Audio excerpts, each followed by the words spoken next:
Good morning, शुभ सकाळ. This is me Disha. Vlog with दिशामध्ये तुमचं स्वागत आहे. सो आज घरी येणार होती सोनाली दीदी आणि जिजू जेवायला. सो त्यांच्यासाठी मम्मीनी आज सकाळपासून मेनू ठरवलेला होता आणि तिची इकडे मस्त तयारी सुरू होती नॉनव्हेजची आणि मी पण तिला हेल्प करत होते थोडीफार.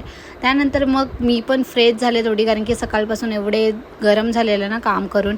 त्यानंतर मम्मीनी मला लावलं होतं कामाला, कारण की तिला हवा होता सूप प्यायचा होता तिला. सो मी सूप वगैरे आणला आणि तो सूप पिऊन घेतला. एवढ्या पावसामध्ये खूप छान वाटत होतं ते गरम गरम प्यायला.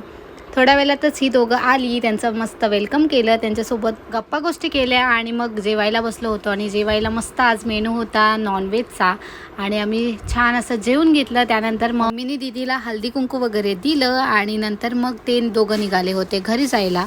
सो त्यांना टाटा बाय बाय करून मी आले होते वरती, कारण की माझी कामं तर इकडे राहिली होती. सो ती कंप्लीट केली. That's it. Bye bye.